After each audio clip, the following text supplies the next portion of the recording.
requesting backup.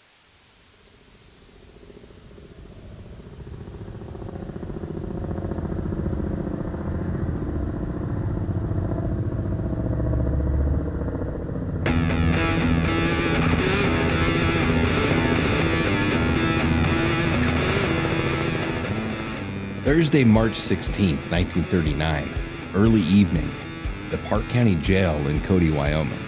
It's supper time. Down the cell block comes Under Sheriff Noah Riley, carrying a dinner tray, plate, utensils, and a heavy glass bottle of milk.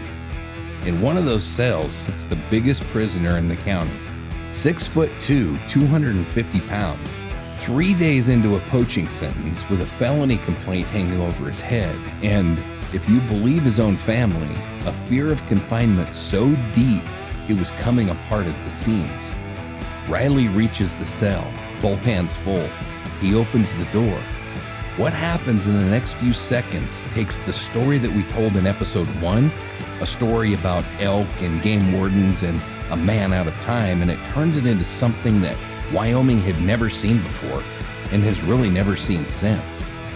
A milk bottle comes off that tray and shatters against the undersheriff's skull. A revolver changes hands, and 25 miles of dark highway later, on a farm outside Powell, 2 lawmen step out of a car into a driveway that they've both stood in before, and only one man walks away. In episode 1, we ended at the still point, the evening of March 14th, when every single person in this story was still alive, and everything that followed was still preventable. The stillness lasted 2 days. Tonight, the pursuit. 8 days, hundreds of men, bloodhounds, shortwave radios, airplanes, and finally, artillery, all thrown against one man in country that he knew better than anyone alive. This is the story of the biggest manhunt in Wyoming history, and it's the story of how that manhunt got beaten. Hey Angela, how's it going tonight? It's going all right. How are you, John? I'm good, yeah. Right in the middle of the freaking heat of it, I'll tell you what. The heat of it? Yeah, it's been hotter than shit lately. Oh, the heat of weather, heat of it. It's been nuts. I heard Miles City was 116. That's just shit you don't hear in this part of the country. In Montana? Yeah. Wow. All right, so you ready for the second part of this? Yeah. In our backyard? In our backyard. So welcome back, listeners. This is Dark Dialogue, Rocky Mountain Reckoning, Season 2, Hunted and Cornered, the series where we follow the pursuit of accountability across the Rocky Mountain West, where every investigation begins with victims, every pursuit is shaped by the land, and every decision narrows the path toward a final reckoning. I'm your host, John. And I'm your co-host, Angela, and together we examine the crimes that continue to echo across the mountains, forests, deserts, highways, and small towns of the West. Through evidence, through timelines, through careful investigation, and through the stories of those whose lives were forever changed. Because the pursuit is never the destination, the victims are. If you haven't heard episode 1 of this arc, stop here and go back, because tonight builds on everything we laid down there, and I'm not going to retell it, and neither is John. But before we move on, let's put the pieces back on the board. This will take about a minute. Last time we met Walter Earl Durand before America knew his name. A farm kid from Powell who grew up into something the Bighorn Basin didn't have a category for. A giant of a man who lived in a wall tent behind his parents' house because even a farmhouse felt too closed in. An expert hunter and woodsman, genuinely expert, not folklore expert. A neighbor half the county liked, who fed struggling families through the worst of the Depression with elk he had no license to take, because Earl Durand refused, on principle, to ever buy one. We watched the collision build for years, one man's private code against Wyoming's new conservation law, until Monday, March 13th, 1939, when a late winter elk hunt up the North Fork ended in a roadblock in the dark, and Earl stepped out of a truck with his rifle and vanished into the night. We watched him shoot a rancher's animal within a day, hunger almost certainly, and convert a poaching case into a pending felony. Then we watched the part the legend always skips. 2 patient game wardens, King and Kennedy, out-tracked the best woodsman in Wyoming, through fresh snow, and took him without a shot. Caught in a day, fined $100 for the elk, and sentenced to 6 months in jail. And that's where we left him, in a cell in Cody, alive, unhurt, just like everyone else in this story on the evening of March 14th. A man whose entire life was organized around refusing confinement, sitting in confinement, waiting to learn what the felony complaint would cost him. I told you the stillness wouldn't last. Tonight is what it broke into. And I want to be straight with you about how tonight is going to feel, because it feels different than episode 1.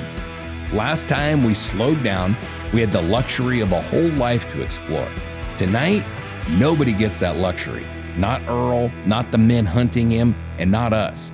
From the moment the cell door opens, this story moves, and it does not stop moving for 8 days. So let's open that door. First, the cell, because you can't understand the next 8 days without understanding the 2 days that came before them and what was happening inside that jail. Here's Earl's documented legal situation on paper as of March the 16th. For the elk, 6 months in jail and a $100 fine. That's the sentence in the record, plus 1 pending felony complaint, the rancher's animal, still working its way through the system.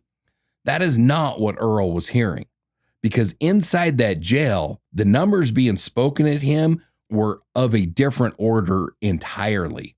A contemporary national magazine reported that Earl was threatened with 10 more years for the livestock killing, and local accounts, Rob Colling's foremost among them, hold that the undersheriff Noah Riley taunted him with 20 years. Now, let me be precise about what those numbers are and what they're not, because precision matters here more than almost anywhere in this case. No court record, no charging document, nothing that we can point to shows Earl Durand in any way formally facing 10 years, let alone 20. Those numbers survive in the sources as threats, warnings, and taunts, words thrown at a prisoner, not as anything that a judge ever wrote down. But here's the thing, and it's the hinge of the whole episode. For understanding what happens next, it doesn't matter what a judge would actually have done. It matters what Earl believed. And everything that we have says that Earl believed the men holding him, starting with the man who brought his supper when they told him that the state meant to bury him. Now put that belief inside the head that we spent all of episode 1 building. This is a man who wouldn't sleep in a house. His relatives believed, their word, their theory, no doctor ever examined him, that Earl suffered from severe claustrophobia. His own father would later tell a national magazine that the outdoors was, in effect, his son's god, and that jail was driving him nearly out of his mind. Earl complained about the dead air in that cell. Dead air. Think about what that phrase tells you about how confinement registered in his body. So, a man psychologically incapable of tolerating a cage, convinced the cage was going to hold him for 10, maybe even 20 years. To Earl, near as anyone can reconstruct it, that wasn't a sentence, that was a death sentence. And I'd ask you to hold both truths here. Nothing about that panic excuses one thing that Earl Durand is about to do. And the panic is real. It was foreseeable, and it was fed by a man wearing a badge for entertainment. Was the escape planned?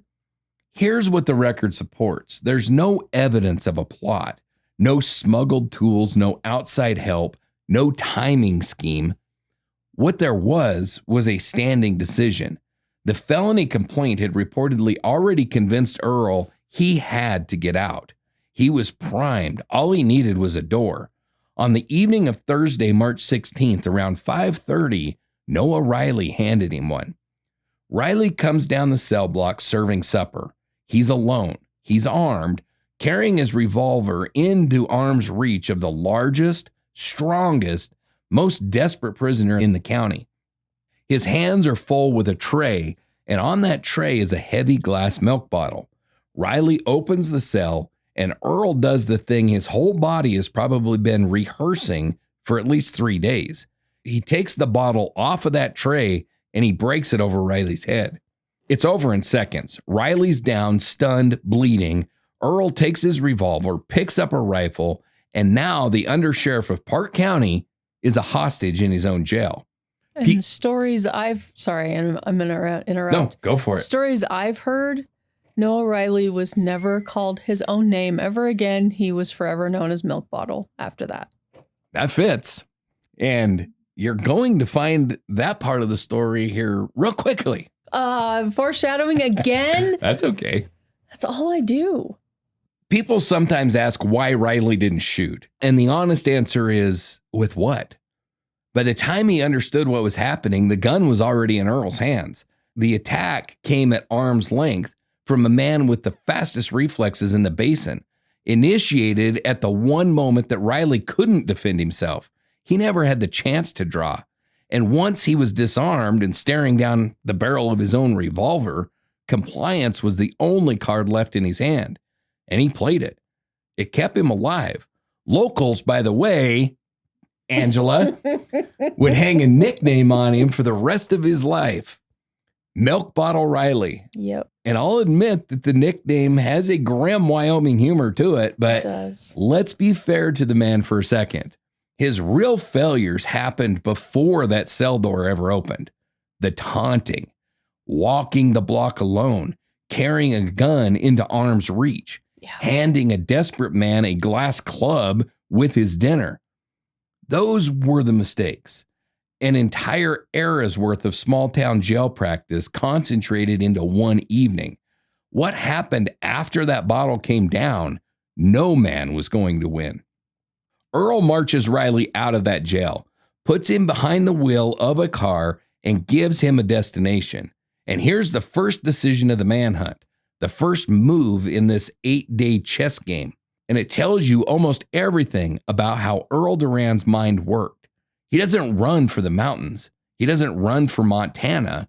He tells Riley to drive to Powell, home, 25 miles in the dark at gunpoint. And the reason is practical. It's not sentimental, or not only sentimental. Everything that Earl needs to survive in the march backcountry is at that farm. Gear, clothing, weapons. The tent life that he'd built behind his parents' house was functionally a supply cache. A man planning to disappear into the Absarokas in winter has to provision first. And Earl's provisions were at home. But notice what else is true. Of all of the directions a fugitive could run, Earl ran toward the center of his own life. So hold on to that, because it's going to happen again. Word of the escape is already moving. The description of the car is out, and in Powell, 2 men get the call to go out to the Durand place and take Earl back into custody. Town Marshal Chuck Lewis and Deputy Sheriff D.M. Baker. You know these names. We ended episode 1 with them. The tribute, the empty places at 2 tables. Chuck Lewis, the World War I veteran who came home to serve his town. The Marshal who knew everybody and who knew Earl. By multiple accounts, the 2 men were friends.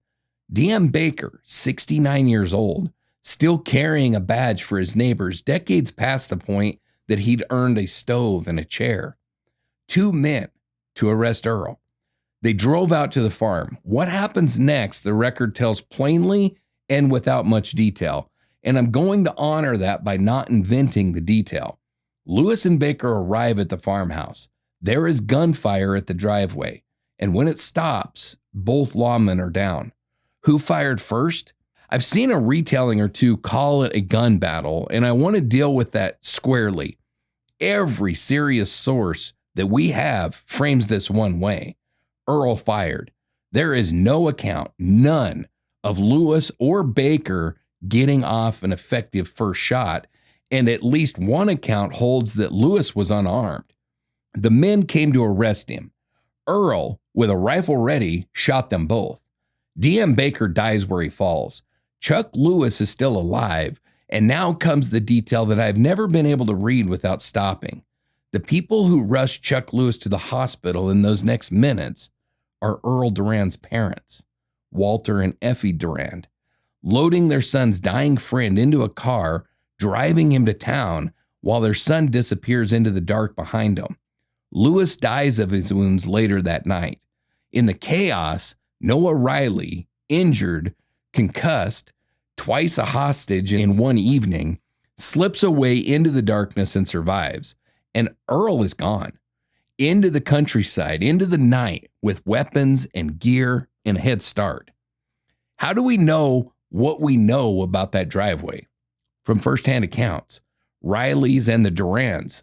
And decades later, the historian Jared Metz, who you'll remember from episode 1, interviewed 15 people who were directly involved in these events and reported that on the events themselves, he found no meaningful contradictions among them. What we don't have is the forensic record a modern scene would generate. Positions, trajectories, a second-by-second timeline. So where the record is silent tonight, I'll be silent too. Could Lewis and Baker have survived? It's the question that hangs over this whole scene, and I'll give you the honest, two-handed answer. With modern doctrine, perimeter, distance, numbers, treating a violent escapee as a violent escapee, almost certainly the encounter unfolds differently. But that's our doctrine, not theirs.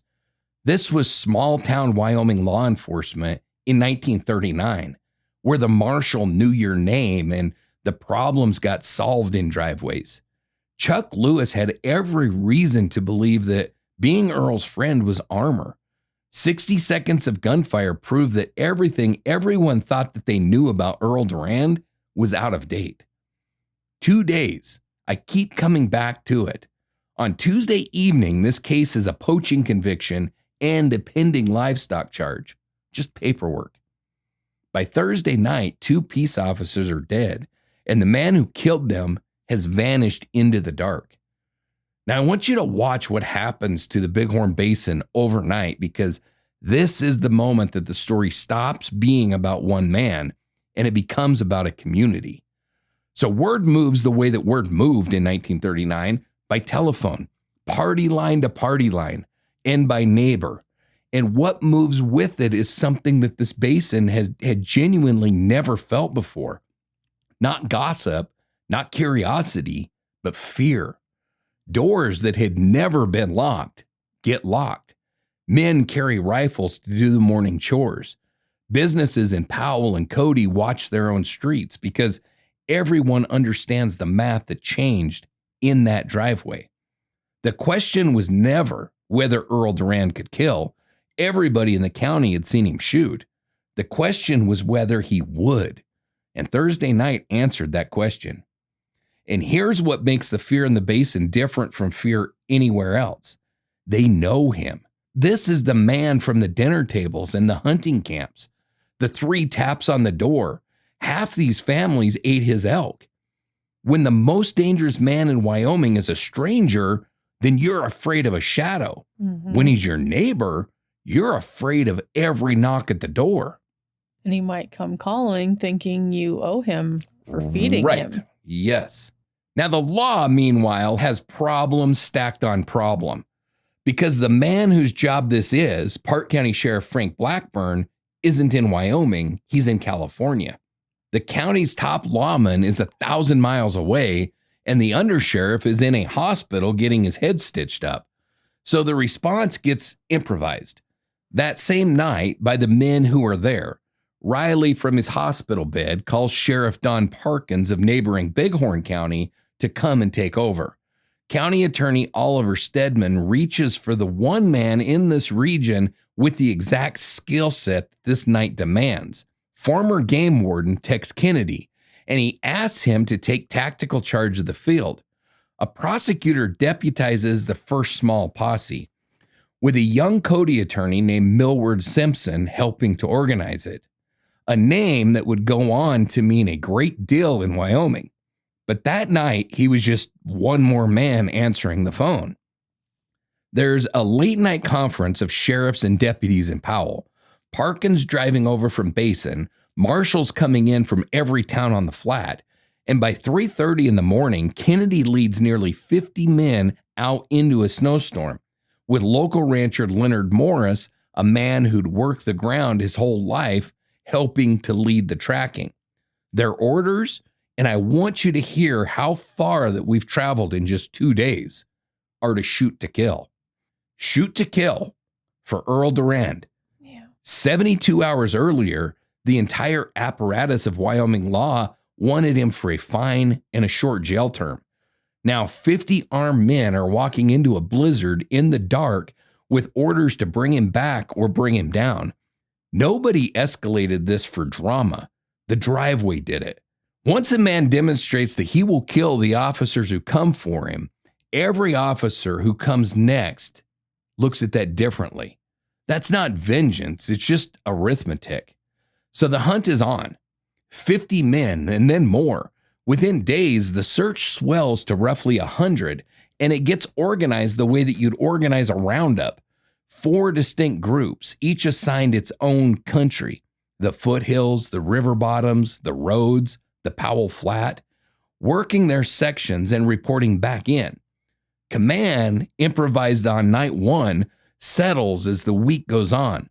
Sheriff Frank Blackburn gets back from California, and he takes the overall charge of a search that's already running, with Kennedy directing the field work. A local pilot named Bill Monday is hired to fly reconnaissance, sweeping the high country, reading the snow for a single line of tracks. Remember his name and remember his airplane, because both are going to come back into this story in a way that nobody could have predicted. 100 men, an airplane, every road watched, every rural family on alert, and they find nothing. Day after day, nothing. No tracks, no sightings, no Earl. And the longer the silence stretches, the bigger that he grows in everyone's mind. Where does a man that size disappear to? Right. The obvious answer, the answer that everyone believed because everyone knew Earl, was deep. Deep into the Absarokas, deep into the Beartooths, 20 ridgelines beyond the last road, in country only he could survive in that time of year. It's a completely reasonable read of the man, and it is exactly wrong, because Earl Durand isn't 20 ridgelines out. For those first days, close to 6 of them, Earl is holed up along Bitter Creek. And if you don't know the ground, let me tell you what that means. Bitter Creek is not deep wilderness. It's rough, broken foothill country within a comfortable walk of his parents' farm. The searchers are combing the mountains for a man who is functionally hiding in his own backyard. Inside the search perimeter, under the airplane, watching the hills fill up with men that are hunting him. And that right there is the pattern that defines this entire manhunt. So mark it the first time it appears. The posse plays the man that they knew. The man plays their assumptions. 6 days of silence, 100 men chasing a ghost, and then on Tuesday, March 21st, the ghost knocks on a door. Here's what nobody in that posse knew yet. While 100 men searched the hills, Earl had been moving among his neighbors the whole time. And the way that he did it is one of the strangest, most revealing threads of this entire case. Because Wyoming's most wanted man, a double murderer with shoot-to-kill orders on his head, spent these days visiting farmhouses. Not raiding them, visiting them. The pattern repeats across multiple accounts, and it goes like this. Earl appears, sometimes at the door, sometimes waking a family in the night. He's armed, always, and he makes sure that you can see it. The gun stays visible on his thigh the entire time. His manner, in the words that come down to us, is firm, forceful, and friendly. He asks for what he needs: food, supplies, information. At one farm, the Smith place, accounts say that he sat down and had 17-year-old Dick Smith give him a shave and a haircut. Jeez. So sit with that image. The most hunted man in America in a farm kitchen, letting a teenager hold a razor to his throat. Yeah. And then he leaves and nobody ever gets hurt. In every single one of these encounters, every one of them, the civilians are left frightened and unharmed. Now, the visible gun, you can read that as pure intimidation, and it certainly worked as intimidation, but the accounts preserve something more deliberate. Earl explicitly told these families, when the law comes asking, tell them that you were threatened. Tell them that you had no choice. He kept the gun in sight so that it would be true, so that no neighbor of his Would could have to lie. Right, and could never be charged with willingly helping a fugitive. He was building their legal defense for them in real time while using them. Now, I don't fully know what to do with that, and I'm not sure that 90 years of retelling has known either. No. This is a man who days earlier shot 2 officers, one of them a friend, and here he is taking careful, thoughtful steps to shield farm families from an aiding and abetting charge. Both of those men are the same man. This show doesn't resolve contradictions like that for you because the record doesn't resolve them. But notice the shape of Earl's code because it's consistent. The violence, all of it, from first to last, points at one target, the system, and the men enforcing it.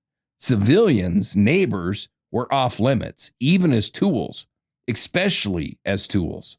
Which brings us to Tuesday, March 21st, and the Graham farm, and to a piece of paper this episode is named for. Earl comes to the home of Herf Graham. He takes supplies and he takes something specific, a .30-30 Winchester rifle the Grahams had recently bought. And the fact that Earl knew they had it tells you that he was never really cut off from the community's bloodstream, even in hiding. And then, before he leaves, he does something no one hunting him could have predicted. He leaves a letter addressed to Sheriff Frank Blackburn, the man now back from California and commanding the Manhunt. We still have that text, and I'm going to read you the heart of it because no amount of narration can do what Earl's own words do. He opens by naming the 2 game wardens from episode 1, the men whose roadblock started all of this, the men who out-tracked him and brought him in. He writes, quote, "Tell King and Kennedy to always carry a pistol. If I ever meet them, I will give them a chance for an even draw, something I won't give you." And then this, quote, "Of course, I know I'm done for, and when you kill me, I suggest that you have my head mounted and hang it up in the courthouse for the sake of law and order."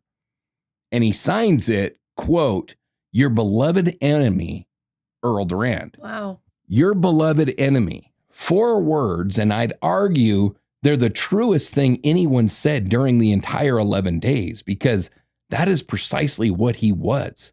To this basin, Earl Durand was both halves of that phrase at one time, and neither half ever managed to cancel out the other one. But the letter isn't done with us because there's the envelope. In the space for a return address, Earl wrote, quote, "Earl Durand, Undertaker's Office, Powell, Wyoming." Ooh. So take the letter apart, and every piece tells you something that the Manhunt desperately needed to know. The even draw offer to King and Kennedy, that's Earl's code, the personal honor system of a man living inside the Western pulp novels that he grew up reading. Notice he offers it to be the wardens, the worthy adversaries who beat him fair. Yeah. And pointedly, he denies it to the sheriff. He's casting the characters in his own story. The line about mounting his head in the courthouse, that's Earl reaching for the language of the hunt, making himself the trophy animal, and daring the state to admit that's what this is. Dark humor, rage, and prophecy all in one sentence. And then there's the plainest line of all. Of course, I know I'm done for.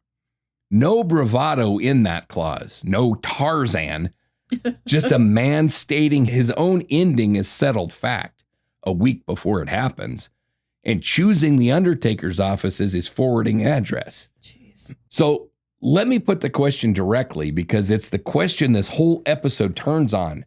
At this point, is Earl Durand trying to survive or is he preparing to die? And the honest answer, the one that the evidence actually supports, is both. And the two don't contradict. He's preparing to die spectacularly. Yeah, that's for sure. But watch his behavior in the short term. It is survival, executed at a level that's about to embarrass a small army. Food, gear, weapons, information, mobility, every move tactically sound. But lift your eyes to the horizon, and there is no horizon. There's no plan to reach Mexico. There's no new name in another state. This is a man who had ridden to the edge of Mexico once, who had crossed the Mojave. He knew how to leave. He wasn't leaving. The letter tells you why. In his own accounting, the story was already over. Everything after the farmhouse is a man fighting ferociously for tomorrow, while fully accepting that there is no next month. A man surviving toward a chosen ending. Keep that frame because it explains almost every baffling decision that's still ahead of us, tonight and in the next episode. The letter goes off like a bomb, by the way. It gets out, it gets printed, and it pours gasoline on a story already catching nationally. The wire services have the scent now. This is the week America starts reading about the Tarzan of the Tetons. It's very dramatic, that letter. It's very freaking dramatic. And that invented name pinned to the wrong mountain range and a national magazine will shortly borrow Earl's own sign-off to headline the whole saga. He isn't just fighting the posse anymore. He's writing his own legend on deadline, and the country is subscribing. And then a few hours after the Graham farm, around 4 o'clock the next morning, Wednesday, March 22nd, Earl makes his move. He wakes Art and Mrs. Thornburg, an older couple that he knew, in the last dark hours before sunrise. Imagine that door opening. The most wanted man in Wyoming on the step. Armed, exhausted, cold, hungry. He has Mrs. Thornburg cooking breakfast. And he has her do it in the dark. No lamps, nothing to signal a watcher that the household is awake at 4 a.m. Even at a kitchen table, he's thinking about sightlines. The Thornburg's car is low on gas, so Earl siphons fuel from their truck. Patient, methodical, unhurried, while the biggest manhunt in state history looks for him a few miles away. And then he has the elderly couple drive him out of farm country, north and then west to a little rocky creek near the mouth of the Clarks Fork Canyon. He steps out of that car and into the country where he intends to make his stand. And with that ride, the geography of this story changes, and so does its nature. Bitter Creek was a hiding place. What Earl walks into now is not a hiding place. It is a fortress, and he's not going to hide in it. He's going to hold it. So to understand the next 3 days, you have to see the ground. So let me build Clarks Fork Canyon for you, because in this part of the story, the land isn't just scenery. The land is a combatant. The Clarks Fork of the Yellowstone comes off the Beartooth High Country, and it cuts down toward the Montana state line just northwest of Cody. And where it exits the mountains, it has carved one of the great canyons of the Northern Rockies. You've been up there, haven't you? Yep. Granite walls, cliffs stacked on top of cliffs, boulder fields the size of neighborhoods, timber pockets, side draws that go nowhere, and side draws that go everywhere. All of it tilted at angles that punish anyone that's moving uphill. This canyon country runs big, and it runs steep, and it runs across the state line, which is a detail that's about to matter legally in a way almost nothing in Wyoming had before. And this ground has history as an escape route. Long before Earl, this exact corridor was used by the Nez Perce people evading the U.S. cavalry, and its terrain so difficult that organized military force simply couldn't come to grips with people who knew it. So hold that thought for about 10 minutes. Earl had hunted and trapped this canyon for years. He knew it the way that you know your own kitchen in the dark. And the spot that he picks up above Little Rocky Creek near the canyon mouth is, and I don't use this word loosely, perfect. A natural fortress of boulders and timber high on the slope, cliffs above him that make coming down on him from the top nearly impossible.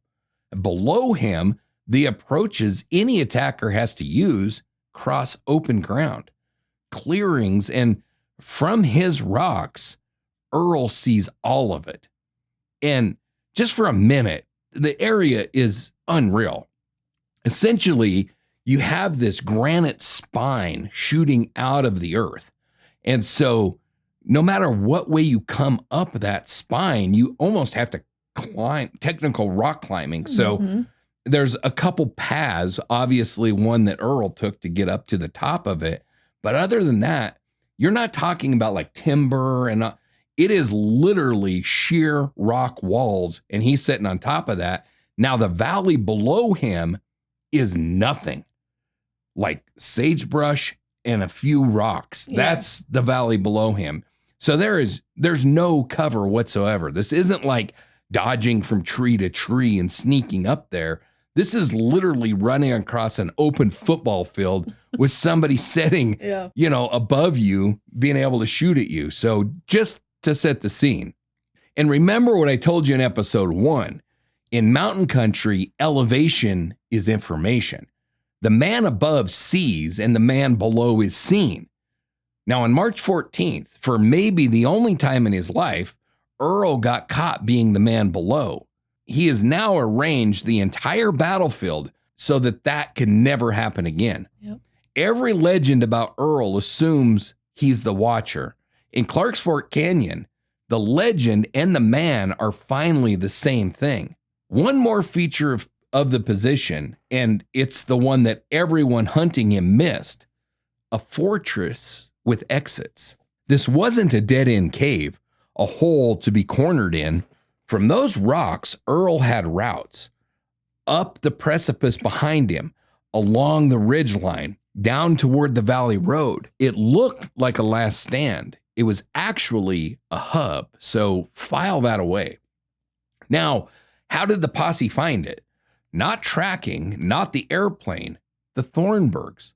The moment that Earl let the couple drive home, he told the world exactly where he'd gone, and he had to know it. The Thornburgs reported everything precisely as Earl had coached every other family to do, and the posse finally had what 6 days of searching hadn't produced, a location.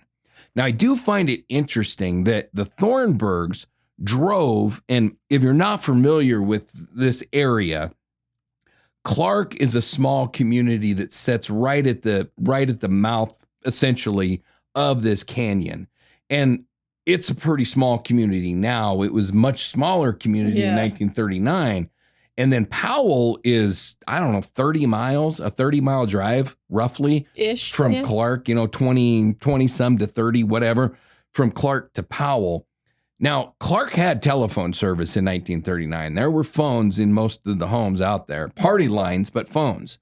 The Thornburgs, interestingly, drive past all kinds of houses in Clark all the way to Powell before they call anybody. Giving him time.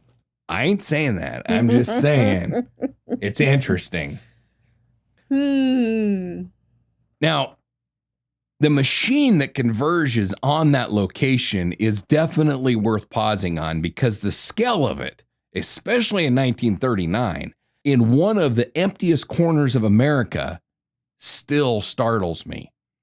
The 4 search groups that had been sweeping the flats now converge on one point, and the search reorganizes around the canyon.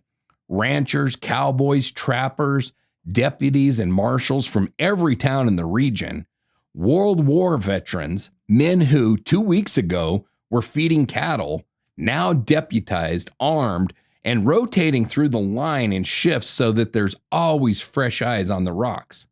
The posse commandeers ranches for its forward operations. The Jim Owens Ranch, the Hopkins Ranch, turns their kitchens into headquarters, and Blackburn runs the search from there. Pickets at the canyon mouth, watchers on the ridge lines where men can be posted without crossing Earl's sightlines, roadblocks on the Valley Road, and a reserve held back in the camp. They build a communications network, and I mean that literally. Shortwave radio sets run by the local operators, men like Dave Carlson, Carl Kruger, Harry Moore, linking the base camps to town across country that telephone wire hadn't yet reached. And honestly, up there still hasn't hardly. There still ain't shit up at the mouth of the canyon. Mm-hmm. You got to drive out of that mouth for a couple miles anyway before you get to any houses. Supply lines run back to Cody for gasoline, flashlight, batteries, food, horses, and the telephone network becomes an early warning system. Calls go out across the Sunlight Basin and the Clarks Fork country. Every ranch family on their guard. Every party line a tripwire. The entire northern Bighorn Basin is being wired in real time into a single organism with one purpose. And into all of this comes the press. The Manhunt is front page news across the country by now. This is the week that Earl Durand stops belonging to Wyoming. Reporters and photographers pour into Cody and Powell, and every choice Blackburn makes, every hour that Earl stays free, now plays out in front of the nation, with two governors watching and the pressure to do something visible growing by the addition. So here's the situation as the posse closes in on Little Rocky Creek. 100 men, radios, airplanes, the eyes of the country against one man in the rocks. A big man. And every man who looks up that slope understands the problem immediately. There is no good way up there. Every route to Earl's position runs uphill, through open ground, in full view of a concealed marksman, and not a theoretical marksman. The man in those rocks is the best rifle shot anyone in that posse has ever heard of, with a lifetime of shooting uphill and down across exactly this kind of country. Attacking him means crossing a clearing that he has pre-measured with his own eyes against a shooter who does not miss, who holds every advantage of height, cover, and patience. Men in that posse said out loud what all of them were thinking. Storming that position was suicide. That's the word that survives the record, suicide. So the posse does the discipline thing. They work to encircle. They watch. They wait for numbers, for a plan, for something to change the math. And Earl does the most unnerving thing that a hunted man can do. He does nothing. He doesn't waste a round. He doesn't reveal his exact position. He doesn't run. He sits in the rocks, watching 100 men fill the canyon below him, and he waits. Because Earl understands something about this new arrangement.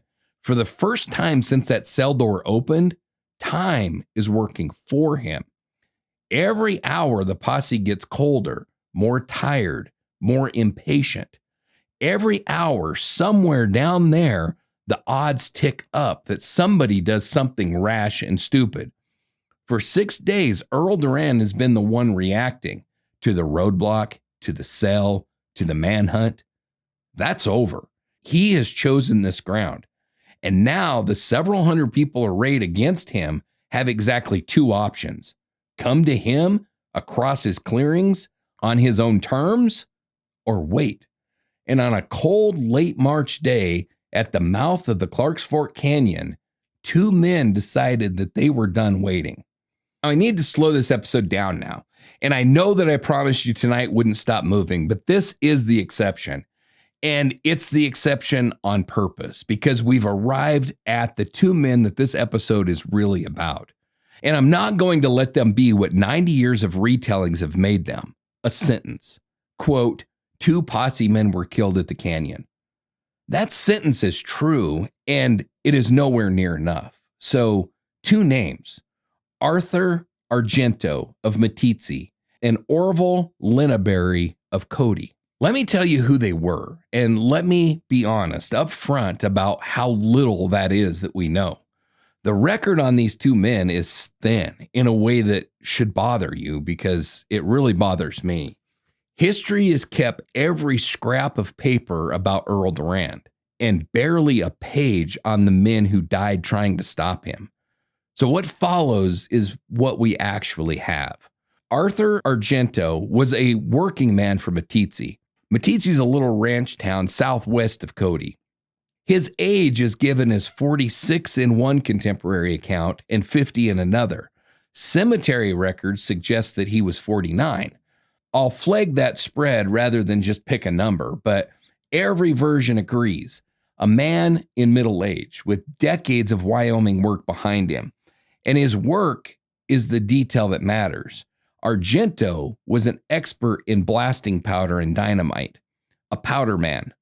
In mining and construction country, that's a real profession and a respected one, a trade where careless men don't reach 49 or 45 or 50, and it tells you why he was at that canyon at all. If Earl couldn't be reached by rifles, somebody was going to have to bring his fortress down.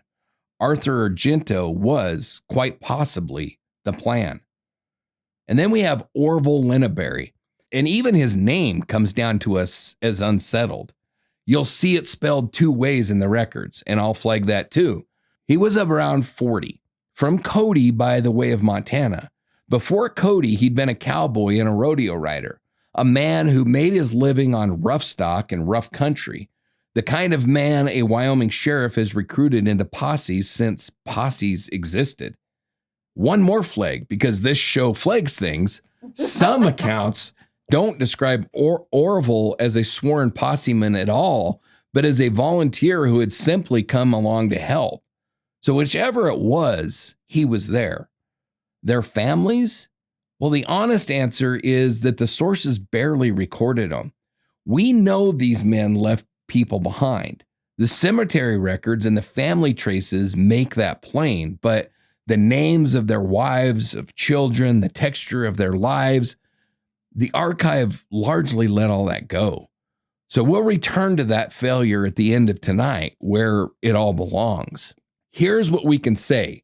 2 middle-aged working men from Park County, a powderman and a cowboy, men from the exact world that this whole story lives in, the world that produced Earl Durand and admired him and ate his elk. Nobody ordered them into that canyon. When the call went out, they answered it the way their world expected men to answer. And on that day at Little Rocky Creek, they made a decision. They decided to cross the clearing. Why? It's one of the enduring questions of this case, and I won't pretend that the record answers it. Maybe they saw an opening that nobody else saw. Maybe Argento wanted a closer look at the rock that he might have to blast. Maybe, after days of 100 men accomplishing nothing, they simply believed somebody had to act, that the waiting had become its own kind of failure.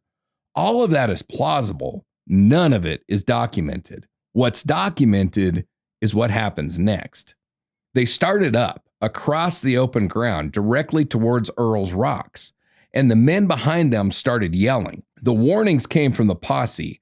That is in multiple accounts. And here is the detail that I've never gotten out of my head. By several accounts, warnings also came from above, from the rocks, from Earl. Earl Durand, watching 2 men walk into his kill zone, reportedly shouted at them to stop, to go back. What was that? Mercy? A man trying not to add to a count that he already couldn't carry? Theater for the audience of 100? Or the simple professional confidence of a marksman informing 2 men of the fact they refuse to understand? I can't answer that. The record can't tell you. All the record says is that the warnings came from below and from above, and Arthur Argento and Orville Linneberry kept walking.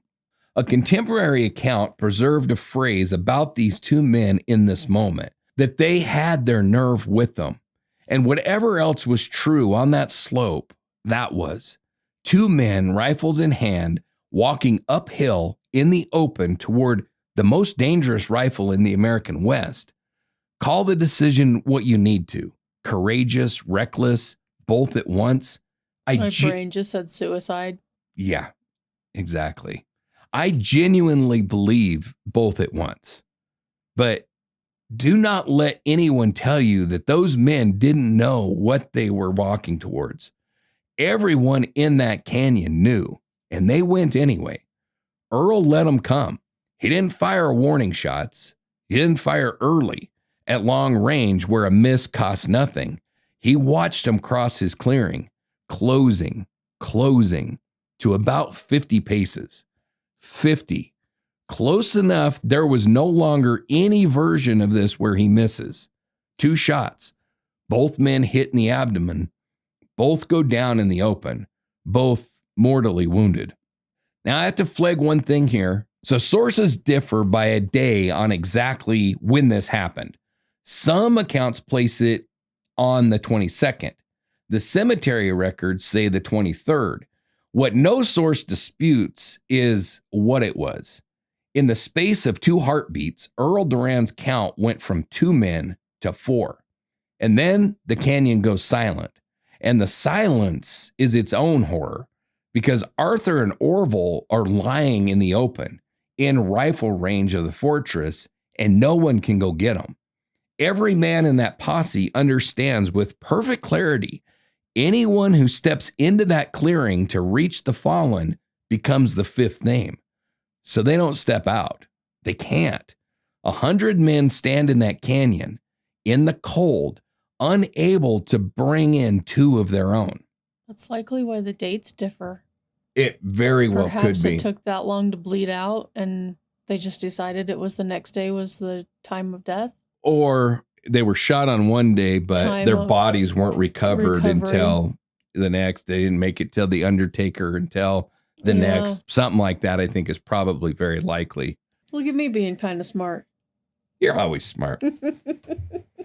Now, I've thought about those hours as much as anything else in this entire story. The helplessness of it.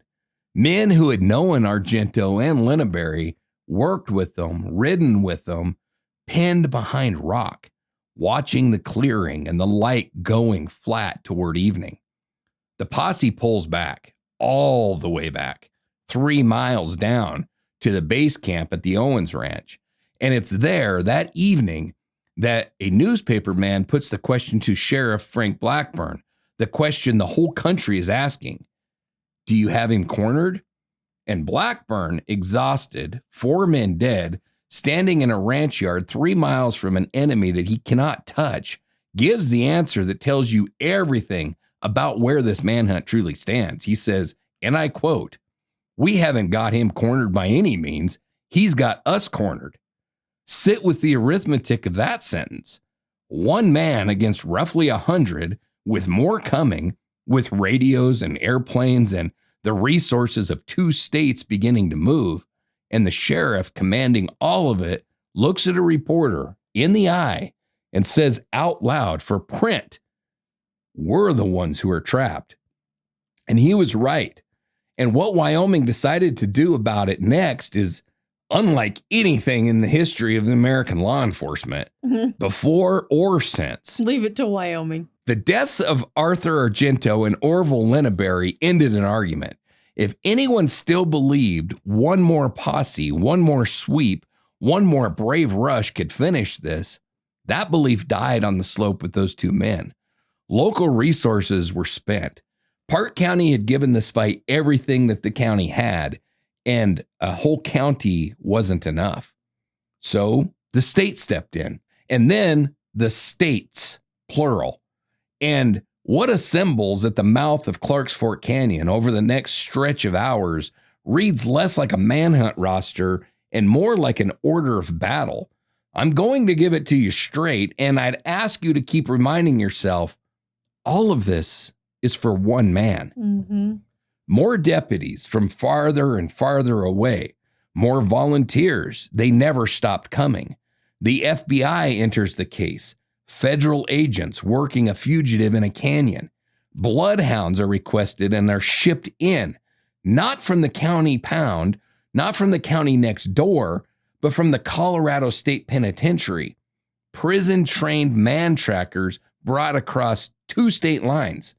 And then the soldiers, because here's where that state line running through the canyon country comes back. Montana's governor, Roy Ayers, orders a detachment of the Montana National Guard south. 8 men under 8 men under their own officers crossing into Wyoming with the authorization of Wyoming's governor, Nell Smith, to help hunt a single fugitive, which means command layers again. Blackburn still owns the Manhunt, but he's now coordinating a county posse, guard officers, federal agents, and 2 governor's offices by shortwave radio and ranch telephone from a kitchen at the Owens place. And Wyoming's own National Guard? This is a legal wrinkle that I find fascinating. Under the law, Wyoming couldn't deploy its guard as manpower on a criminal case. So Wyoming's contribution came in crates, munitions. The guard couldn't legally send the men. Why couldn't we deploy our own people? Because posse comitatus, it's the same thing as the army, which we'll get into. Okay. It's against the Wyoming Constitution and it's against the U.S. Constitution. So, and I don't know if you remember, but we discussed it in the Billy the Kid episode. Of course, Nathan Dudley didn't really honor that, but it was the law at the time. But the Wyoming National Guard sent the arsenal, and what an arsenal. Count it with me. A 37 millimeter howitzer, an artillery piece, 3-inch Stokes trench mortars, the weapon of the Western Front, designed to drop explosive shells onto men behind cover, tear gas, dynamite.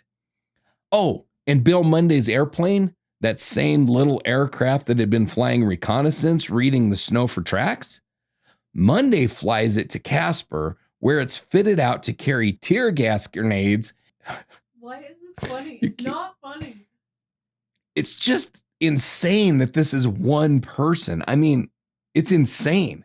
It's not Charles Manson. Even if it was one person. I mean, Charles Manson was found hiding in a cabinet under the sink. I mean, know. Yeah. So Monday flies to Casper and they fit his plane to carry tear gas grenades and dynamite bombs to be dropped by hand onto a Wyoming mountainside. Did they even look for Bundy this hard? Oh, hell no. I don't know that they've ever done anything like this. I've never heard of any shit like this. We've got a civilian pilot in a civilian plane converted into a bomber to be used against one of Wyoming's own citizens. Yeah. Now, I want to be careful here because it would be easy to play this for the absurdity, and the men making these decisions were not absurd. Walk it from their side. You've got 4 officers dead. Yeah. A fortress that has just proven at the cost of 2 lives that it could not be approached by men on foot. Cliffs above that couldn't be descended, a marksman inside who did not miss. If you cannot go up and you cannot come down and you cannot wait forever with the nation watching, then you reach for what can touch him: shells, gas, and bombs. The howitzer wasn't madness. It was the logical last entry on a list where every other line had already been crossed out, most of them in blood. There is one more piece of this escalation, and it is the ceiling. Wyoming's United States Senator Joseph O. Mahoney went to the actual army, requested a howitzer and troops from Fort Warren, and the request went all the way up to the Chief of Staff of the United States Army, General Malin Craig, who refused flatly on the grounds that using federal troops this way was contrary to the posse comitatus law. Stop and absorb what that exchange means, though. A manhunt for a Powell farm kid over 4 elk and a cow has escalated to the point where the United States Army had to formally decline to invade a canyon. That's the altitude that this story reached. That's why there's movies made about this. Right. And the only reason that it climbed no higher is that the general in Washington said no. So hundreds of men now, 2 states, guardsmen and munitions, federal agents, prison bloodhounds, artillery and mortars sighted on the fortress, a bomber being armed in Casper, every piece of it aimed at one little rocky point above Little Rocky Creek where Earl Durand was making his last stand. Except Earl wasn't there. What? He hadn't been there for some time. And now I'm going to show you what he actually did, hour by hour, the way the record lets us reconstruct it. That's because why it's funny. This sequence is tactically the single most extraordinary thing in the entire Durand case. Everything else in this story, some other outlaw somewhere has done. Nobody has done this. So go back to the evening of the ambush. Argento and Linneberry have fallen.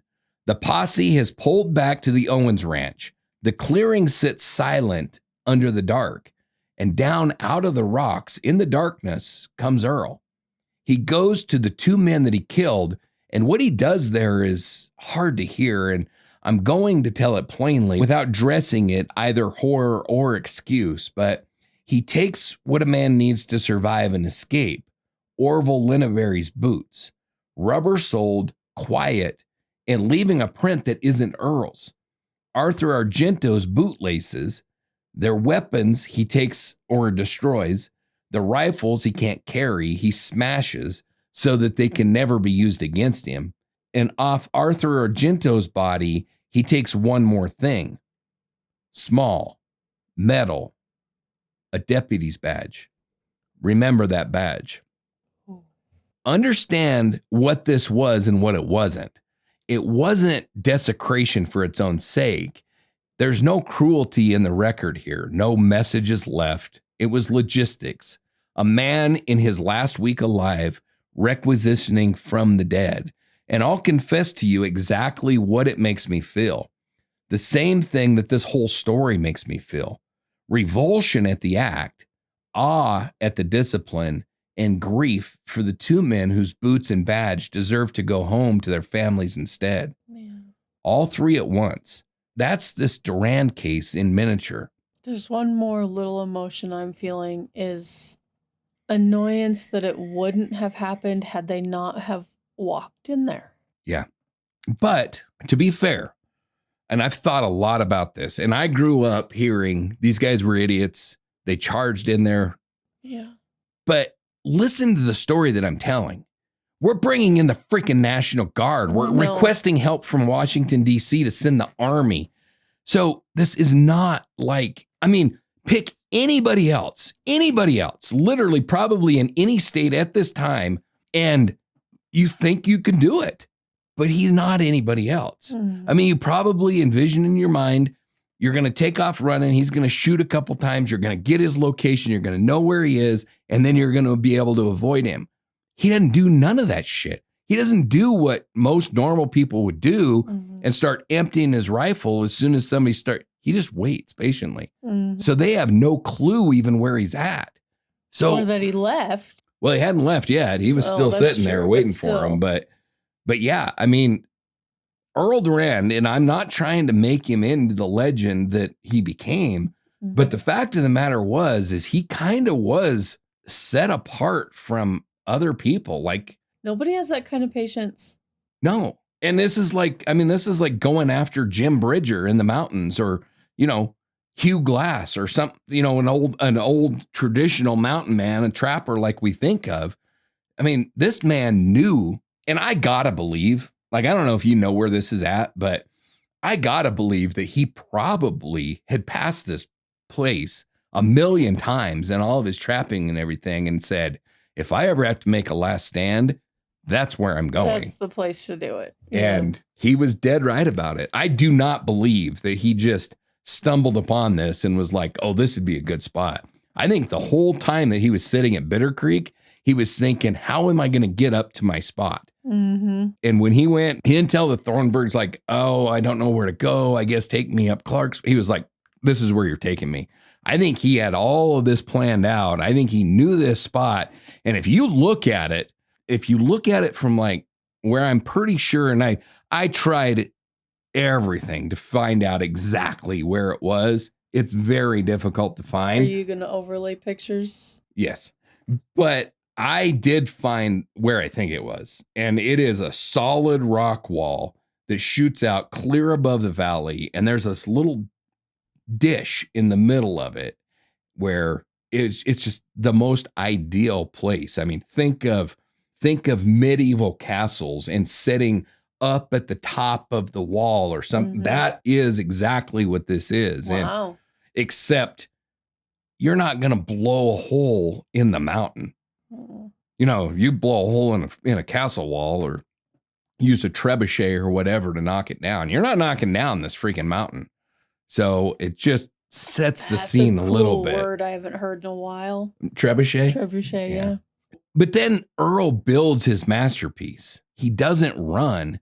Running leaves a trail pointing where you went. Instead, Earl makes a trail pointing where he didn't go. A false track, deliberately laid up to the steep precipice behind his fortress, heading into the high country, deeper into the wilderness. Exactly the direction that every man hunting him already believed that he was going to go. He hands the posse their own assumption, stamped in the snow. But then he doubles back in the new boots with the unfamiliar print. And he walks downhill toward the posse. Follow this because it still raises the hair on my arms. Earl trails his own hunters down the creek, follows the withdrawing posse, quiet, patient, invisible, down out of the canyon, 3 miles to their own base camp at the Owens Ranch. The most wanted man in America, whom several hundred people are hunting in the mountains, is standing in the dark at the edge of their headquarters, watching them close enough to hear the radios. Jeez.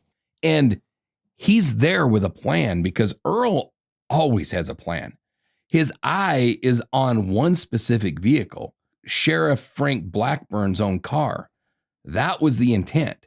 Take the sheriff's personal automobile out from under the manhunt and drive away in it. As statements go, it would have been Earl's loudest yet, and he never got to make it. There were simply too many men around that vehicle all night. The one time in 8 days that Earl gets outnumbered in a way that matters, it's by accident around a parked car. So Earl adapts. Near the road below the camp, there's a thicket. Brush, cover, sight lines to the roadway. Earl slips into it.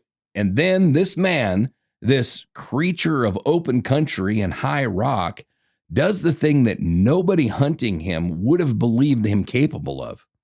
He stops and he waits.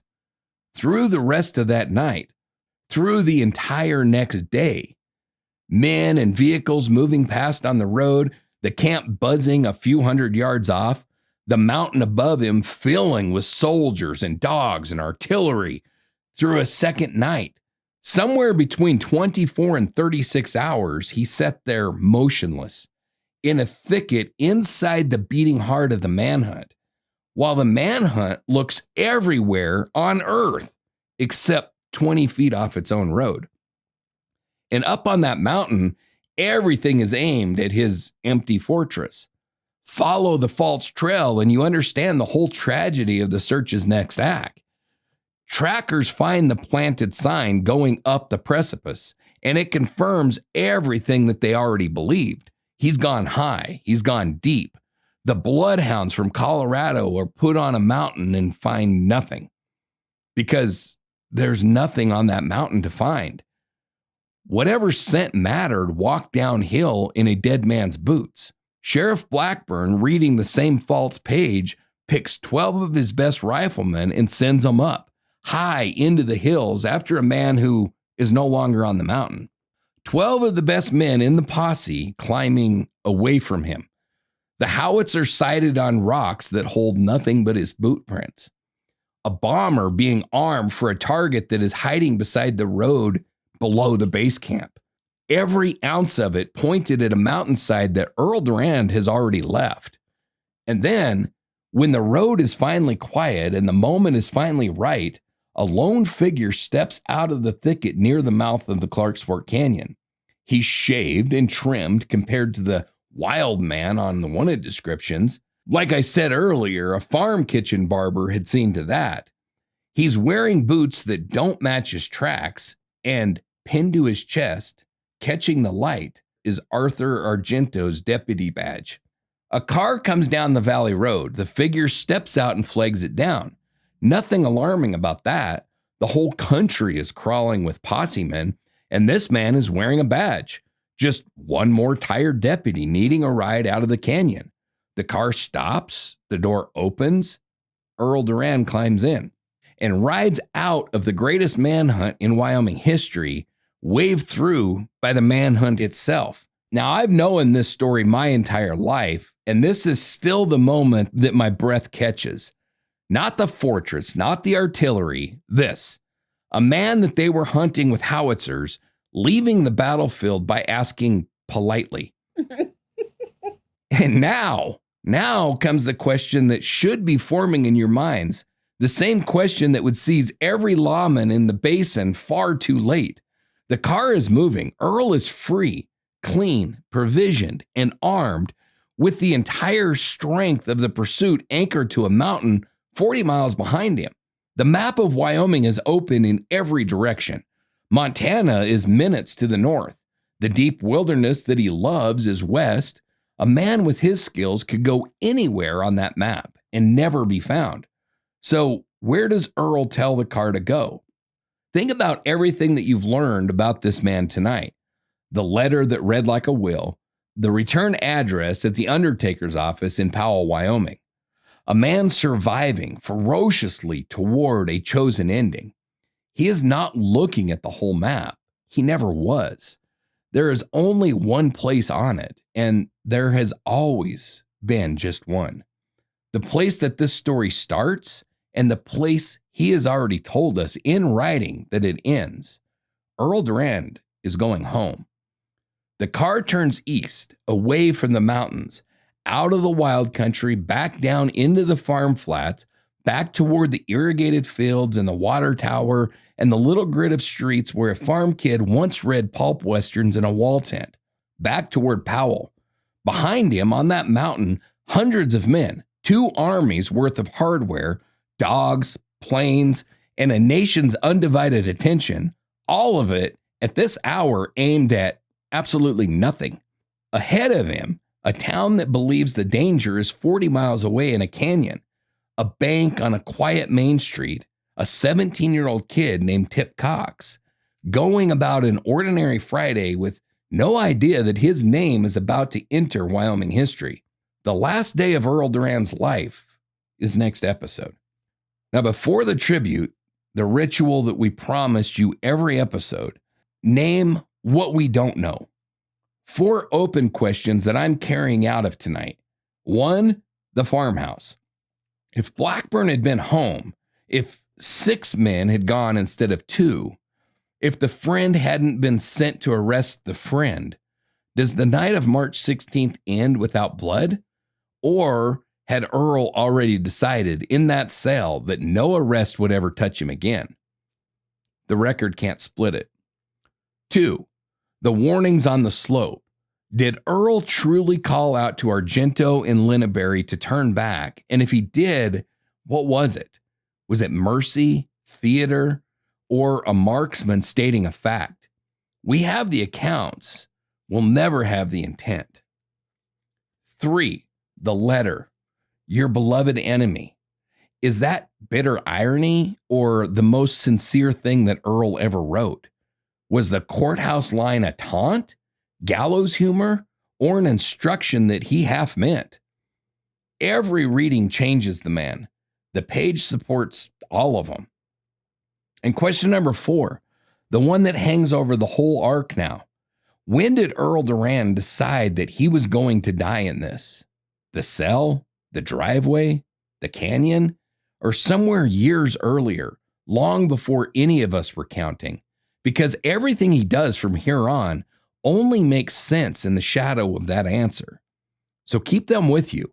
Next episode doesn't answer all of them, but it answers the last one in a way that I've never been able to forget.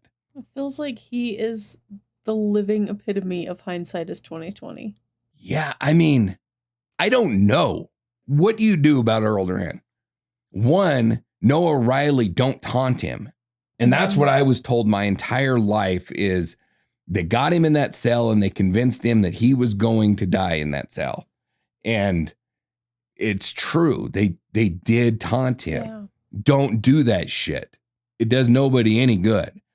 But at the end of the day, what do? Let him break the law and don't arrest him? Because that's about the only way that this doesn't end in this way. Yeah. Eventually. The man just flaunted his breaking the law. He flaunted it. He didn't hide it.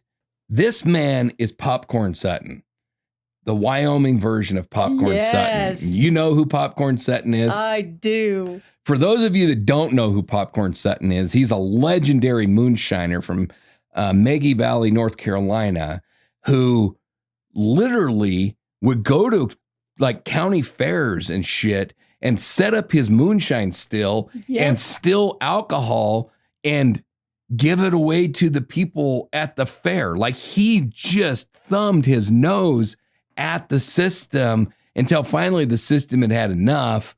They charged him.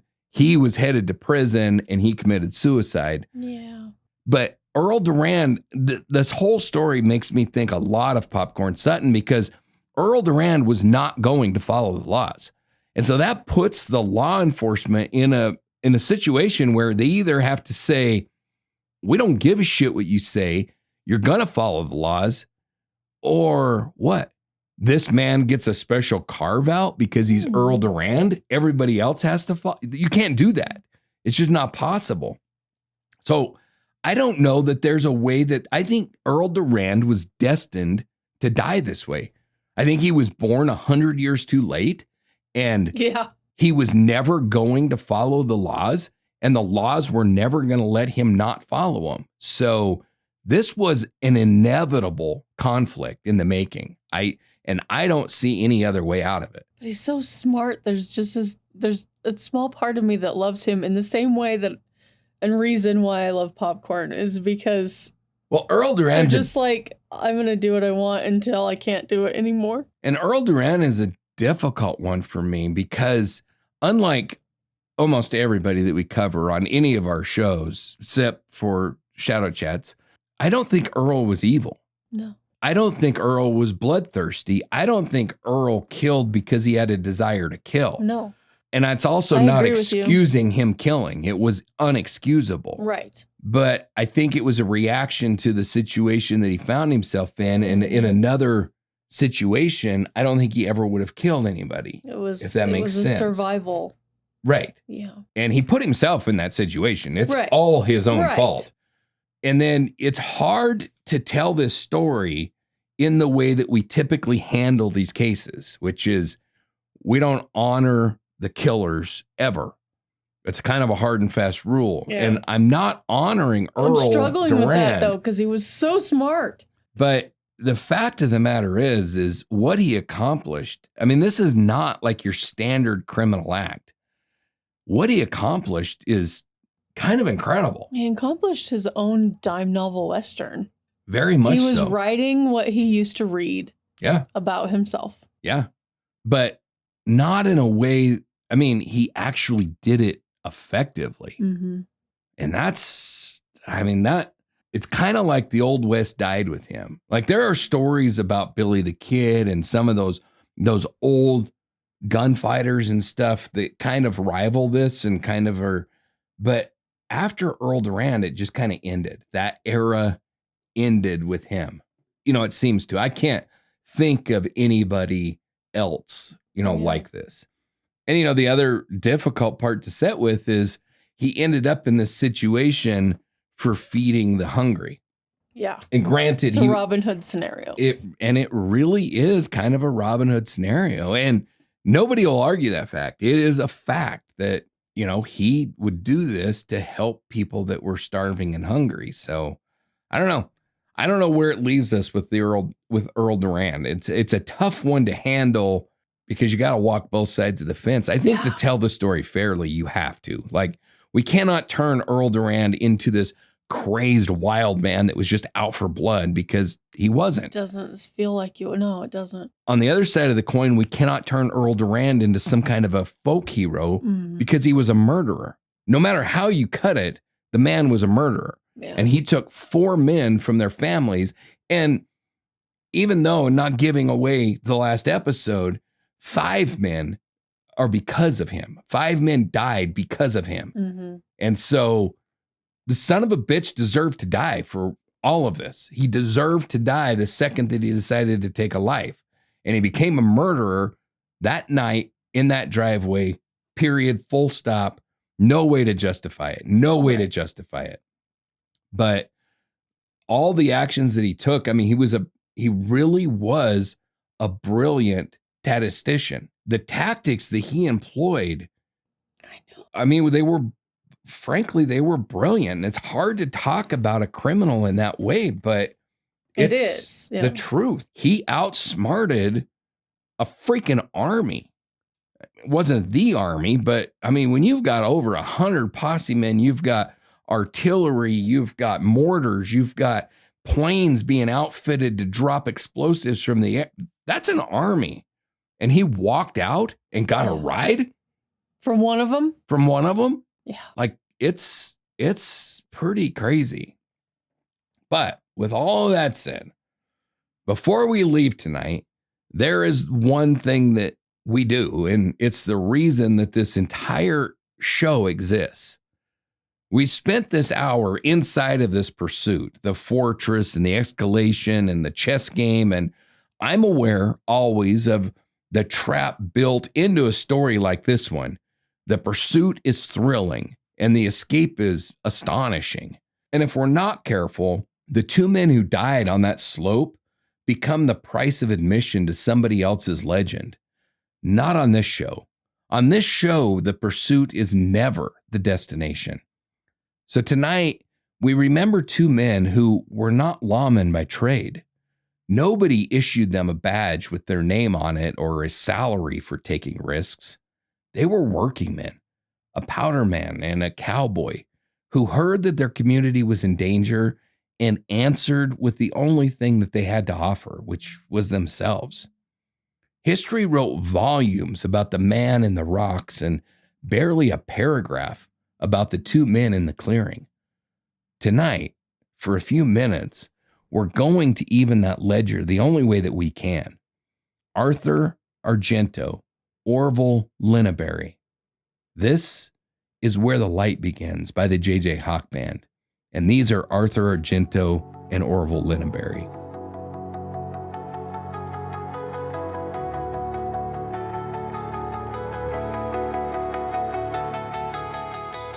Arthur Argento was from Meeteetse, Wyoming. He was in his late 40s. The records disagree on the exact year, the way records too often do for men like him. And he had spent his life working as an expert in blasting powder and dynamite. Think about what that trade means. A powderman is a man whole communities trust with the most dangerous work that there is. A careful man, by definition, because careless powdermen don't reach middle age. When the Manhunt needed someone who could take apart a mountain, they called Arthur Argento. And Arthur Argento came. He didn't have to. Meeteetse was a long way from that canyon. He drove toward the danger anyway because he had a skill that his neighbors needed. And in his Wyoming, that settled the question. He died before he ever got the chance to use that skill. And not as a specialist, but as one more brave man trying to end a nightmare for everyone else. Orville Linneberry was about 40 years old, living in Cody before Cody, Montana, where he'd been a cowboy and a rodeo rider. a man who had spent his whole life doing hard, physical, dangerous work in rough country. The kind of work that doesn't come with headlines or pensions. Some accounts say he wasn't even formally deputized, that he was just simply there, a volunteer among volunteers, helping because help was needed. And I want to say something honest about how these two men are usually remembered, when they're remembered at all. The retellings reduce them to a cautionary tale, the men who ignored the warning. And the warnings were real. We told you the truth of that tonight. But hear this clearly. Recklessness and courage are not opposites. They are neighbors, and on that slope they lived in the same two hearts. Arthur Argento and Orville Linneberry walked into the open because 100 men waiting behind rocks wasn't ending the terror gripping their valley. And somebody, somewhere, was going to have to be brave first. They were wrong about the odds. They were not wrong about what their community needed men to be willing to do. We told you tonight about how little history preserved of their families, and that silence is a wound of its own. So let the silence testify.